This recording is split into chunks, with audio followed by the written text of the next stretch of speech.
He called my car a rolling coffin and told the whole parking lot I was too poor to be at the gala. He didn't know that I wasn't there to attend the party. I was there to decide who gets the funding to stay in business. My name is Hale, and that night I was invited as a silent funding partner, not a guest. I've learned something about power.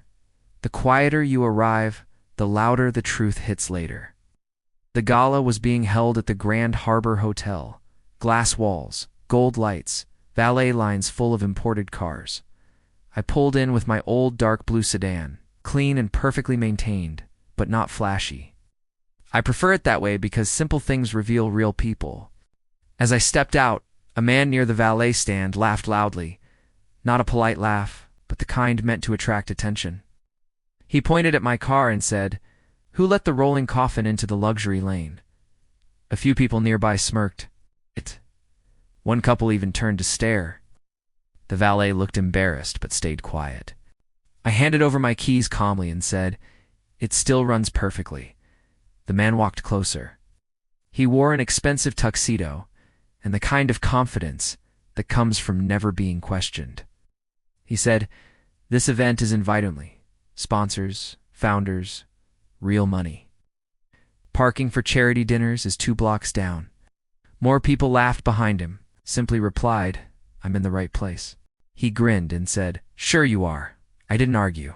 People like him never listen early. They only understand later. Inside, the ballroom was buzzing with founders, investors, and press. Tonight, 3 companies were competing for final funding approval. What most of them didn't know was that one anonymous capital partner held the deciding vote, and that was me. I checked in quietly and chose a side table instead of the VIP row. I like watching people when they think nobody important is watching. Soon I saw the same man again. His badge read Victor Lang, CEO, Lang Mobility Tech. He was one of the finalists. That explained the performance outside. He worked the room aggressively, telling loud jokes, selling confidence more than substance. Twice, he said, "Success has a look," and people nodded like students. The presentation started. The first company had decent numbers but inflated projections. The second had emotion but weak structure. Then Victor presented. His slides were beautiful and his delivery smooth, but the financial foundation underneath was fragile. Risk was hidden behind marketing words. The applause was strong anyway. After the presentations, finalists were told the funding board would meet privately. The board had 3 people, 2 public partners, and 1 silent partner. Me? When I entered the decision room, Victor was already there for questions. He turned, saw me, and froze for a moment as recognition landed. "You," he said. I took my seat and answered yes. No smile. The lead partner asked him about financial resilience.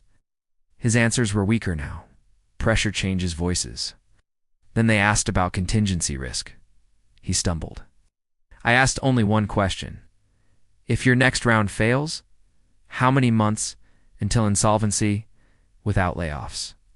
He guessed. He was wrong. Very wrong. The room's energy shifted immediately. The decision didn't take long after that. Later on stage, the results were announced.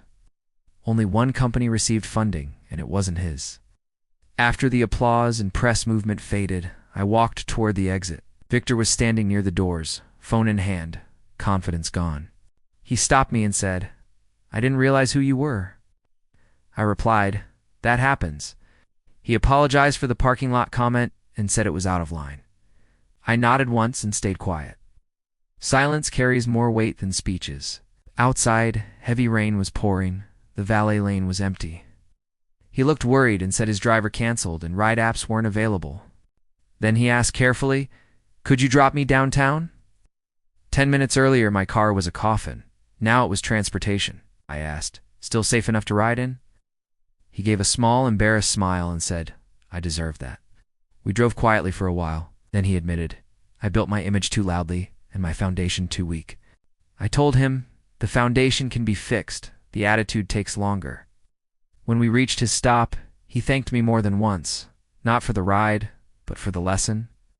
I drove home in the same car, same engine, same quiet strength, because the people who laugh at the vehicle rarely understand the driver.